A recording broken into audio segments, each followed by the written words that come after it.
नमस्कार, good morning. आजचा आमचा नाश्ता आहे अंडा बुर्जी आणि चपाती. तर तुम्ही पाहू शकता, अंडा बुर्जीसाठी पहिले कढईमध्ये तेल गरम केलेलं आहे. त्याच्यामध्ये टॅमॅटो, मिरची, कोथिंबीर, कांदा, लसूण सगळं टाकलेलं आहे.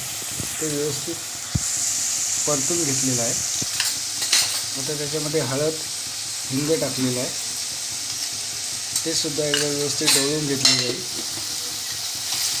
आणि हे सर्व मिश्रण एकजीव झालं की मग त्याच्यामध्ये अंडी फोडली जातील. जवळपास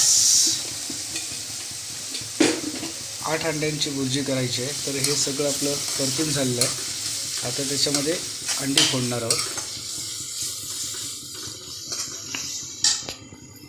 सध्या थंडीचा सीझन चालू आहे. तर थंडीमध्ये अंडी, चिकन हे शरीराला चांगली एनर्जी देते. थोडासा मिरची टाकून पण त्याचे मसाला टाकलेला आहे. त्याच्यामुळे बुर्जीला थोडा तिखटपणा येईल.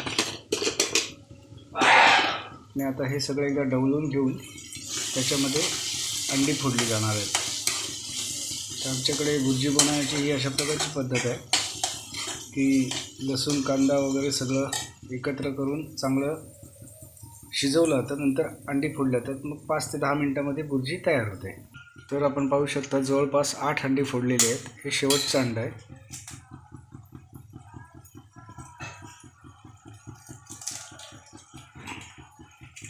अशा प्रकारे 8 अंड्यांची बुर्जी भरपूर होणार आहे. ती नाश्त्याला सुद्धा असेल आणि दुपारच्या डब्याला सुद्धा. तर आता हे व्यवस्थित अंडी ढवळून एकजीव केली जातील.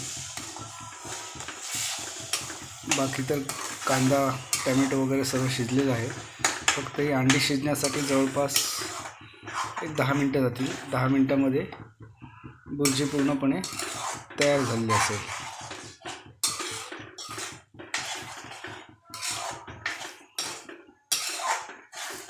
सध्या थंडी चालू आहे बऱ्यापैकी. तर असे एनर्जी काही असेल, अंड्यामध्ये प्रोटीनसुद्धा खूप असतं. तर बॉडीला थोडी एनर्जी मिळते. आता याच्यावर झाकण ठेवलं जाईल आणि एक 10 मिनटे शिजवण्यासाठी ठेवली जाईल.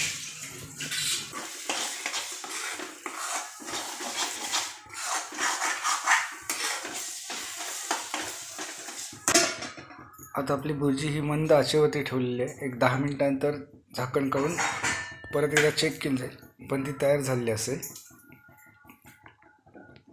तर आपली बुर्जी एक 10 मिनटामध्ये तयार झालेली आहे. पूर्णपणे शिजलेली आहे.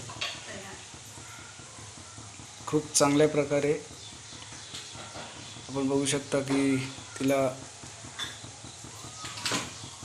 वाफ वगैरे आलेली आहे. तर अशा प्रकारे ही बुर्जी चपातीसोबत नाश्त्याला असेल. तर आपला नाश्ता तयार झालेला आहे, चपाती बुर्जी. तर हा नाश्ता आता सर्वांसाठी दिला जातो आहे.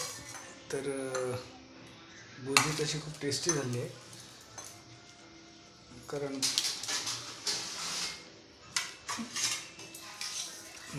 खूप खूप सुंदर झाली आहे. तर आमची ही बुर्जी बनवण्याची रेसिपी पद्धती कशी वाटली आम्हाला नक्की कळवा. तुम्हा सर्वांना आजच्या दिवसाच्या खूप खूप शुभेच्छा. सुप्रभात.